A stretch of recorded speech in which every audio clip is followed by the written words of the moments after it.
যারা মুজিববাদের নব্য তাদের বাংলাদেশে পতন হবে ইনশাআল্লাহ। পশ্চিমবঙ্গের 10 থেকে 12 কোটি জনতা, আসামের 1.5 থেকে 2 কোটি জনতা, তেমনিভাবে মণিপুর থেকে এই বাংলা ভূখণ্ডের বদ্বীপে যত অঞ্চল রয়েছে সেখানের জনসংখ্যাকে যদি আমরা হিসাব করি 32 থেকে 35 কোটি জনতারও আমরা দায়িত্ব নিতে সক্ষম এবং আমরা দায়িত্ব নিতে চাই। তখন সীমান্তের কাঁটাতারে ওইখানে আমাদের অসংখ্য ভাই বন্ধুরা নিজেদের নিরাপত্তা নিয়ে উদ্বিগ্ন হয়েছে যে কখন ভারত থেকে একটি খুনি সন্ত্রাসী গোষ্ঠী এসে তাদের বোন বাচ্চা প্রিয় সন্তানকে যে কোনো সময় খুন করে চলে যেতে পারে। ইতিমধ্যে বিভিন্ন জায়গায় বক্তব্য হয়েছে, আমাদের যিনি ভারতের কমিশনার থেকে শুরু করে বাংলাদেশের রাষ্ট্রদূত হিসাবে এসেছে উনি বলেছেন ভারতের 160 কোটির সাথে বাংলাদেশের 20 কোটি যোগ করে দিয়েছেন। আমরা তাদের উদ্দেশ্যে বলতে চাই বাংলাদেশের 18 থেকে 20 কোটি জনতা, পশ্চিমবঙ্গের 10 থেকে 12 কোটি জনতা, আসামের 1.5 থেকে 2 কোটি জনতা, তেমনিভাবে মণিপুর থেকে এই বাংলা ভূখণ্ডের বদ্বীপে যত অঞ্চল রয়েছে সেখানের জনসংখ্যাকে যদি আমরা হিসাব করি 32 থেকে 35 কোটি জনতারও আমরা দায়িত্ব নিতে সক্ষম এবং আমরা দায়িত্ব নিতে চাই। নন ইনভার্টার এসির দামে ঘরে আনুন বিদ্যুৎ সাশ্রয়ী ইনভার্টার এসি। এখন 1.5 ton my one inverter AC মাত্র 48,900 টাকা পাওয়া যাচ্ছে মিনিস্টার শোরুমে।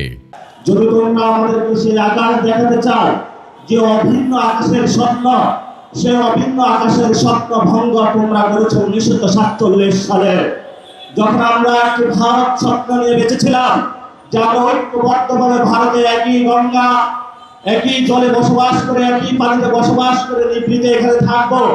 তোমরা সেইখানে মুসলিম কার্ড খেলে আমাদের উপরে নিপীড়নের নির্যাতনের স্কিম রুলার চালিয়েছিল। আমরা বাধ্য হয়ে স্বাধীনতার আওয়াজ তুলে সে একই জায়গায় আজকে উপনীত হয়েছি। নতুন করে যে স্বপ্ন তুমি আমাদেরকে দেখাচ্ছ সেই স্বপ্ন তোমরা 47-এ ভঙ্গ করেছ।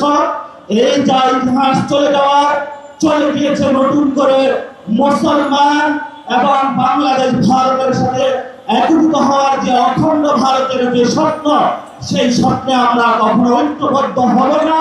এবং তোমরা যে স্বপ্ন দেখো তোমাদের সেই স্বপ্ন দিবা স্বপ্নে থেকে যাবে, বাস্তবে কখনো হবে না।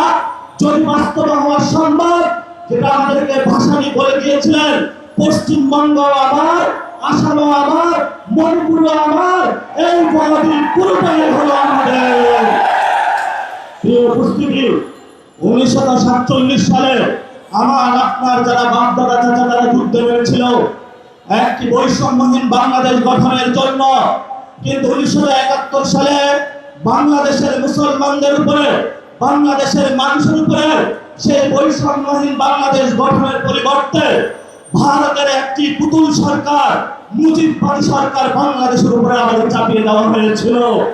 যে মুজিববাদী সরকার গত 53 বছরে আমাদের উপরে জুলুম নির্যাতন করেছিল, আমরা স্বপ্নে আকাঙ্ক্ষা দেখেছিলাম 24-এ আমরা রক্ত দিয়েছিলাম ভারতীয় যে বয়ান সেটা থেকে বের হয়ে একটি স্বাধীন পররাষ্ট্রনীতির মধ্য দিয়ে যাব। সাথে সাথে সেই রক্তের হোলি খেলায় ভারত আমাদের সেই শহীদ ওসমান হাদি ভাইকে শহীদ করে দিয়েছে, অসংখ্য ভাইকে শহীদ করে দিয়েছে। নতুন করে যখন আমরা স্বপ্ন দেখেছিলাম মুজিববাদী বয়ান থেকে বের হয়ে বাংলাদেশের একটি স্বপ্ন নিয়ে ইসলাম এবং সার্বভৌমত্বের আহ্বান নিয়ে আমরা সামনে এগিয়ে যাব, তখনই আমরা দেখতে পেলাম যার বাপ বলেছিল উই জীবন, তার সন্তান মুজিববাদের পথ ধরে মোদির কাছে আমার নজর দেওয়ার চেষ্টা করতেছে। প্রিয় বিএনপি, প্রিয় তারেক রহমান, আমরা আপনাদেরকে স্পষ্ট বার্তা বলতে চাই, আপনার যদি মুজিববাদে যাওয়ার ইচ্ছা হয় আপনি আওয়ামী লীগ থেকে বড় মুজিববাদী হইতে পারবেন না। আমরা আপনাকে হুঁশিয়ার করে দিচ্ছি, আপনি যদি মুজিববাদের পথে হাঁটেন এই পথ বাংলাদেশের জনগণের পথ নয়, মুজিববাদী শক্তির সাথে কঠিন যুদ্ধ হবে ইনশাআল্লাহ। সেই যুদ্ধে যদি বিএনপি বা আপনারা যদি মুজিববাদের পক্ষে থাকেন, 24-এ গণঅভ্যুত্থানে যদিও আপনারা আমাদের সাথে রাজপথে ছিলেন, আমরা সেখানে আপনাদের সাথে কোনো কম্প্রোমাইজ করবো না। আগামী লড়াই আমরা সরকারকে বলবো, যদি পররাষ্ট্রমন্ত্রী, স্বরাষ্ট্রমন্ত্রী পুশিং বন্ধ করতে না পারে, সীমান্ত হত্যা বন্ধ করতে না পারে, নাগরিকদের নিরাপত্তা মানতে পারে, সীমান্তের নাগরিকদের উপর অত্যাচার বন্ধ করতে না পারে, তাহলে নাকে খত দিয়ে তাদের পদত্যাগ করা উচিত। আর যদি তারা সসম্মানে পদত্যাগ না করা, তাহলে তোমাদের টেলার হিসেবে আমরা বাংলার মাটিতে পদত্যাগ করাবো। লাস্ট যে কথাটা, আমাদের ফরেন মিনিস্টার জাতিসংঘে ইলেকটেড অ্যাসেম্বলি হয়েছেন, জাতিসংঘের সভাপতি হয়েছেন, তিনি সীমান্তে আপনি হত্যাকাণ্ড দেখেন না, সীমান্তে আপনি পুশিং দেখেন না।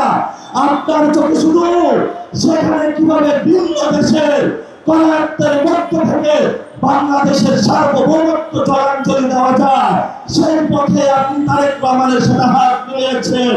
প্রিয় খলিল ভাই, এই খলিল ভাই আপনি ছিলেন না। যদি আপনি মুজিববাদের কথা দেন, আমরা আপনাকে শাস্তি করার জন্য প্রস্তুত আছি। তখন কোন খলিল ভাই আমরা চিনব না, সালাউদ্দিন ভাই আপনাকেও আমরা চিনব না। প্রস্তুত হন। আমরা ছিলাম রাজু ভাস্কর্যে, শাহবাগে এসেছি, ভবিষ্যতে পুরো বাংলাদেশ একসাথে জেগে উঠবে সার্বভৌমত্ব এবং ইসলাম রক্ষার আন্দোলনে। সবাই প্রস্তুত হন, সময় শুরু হয়েছে।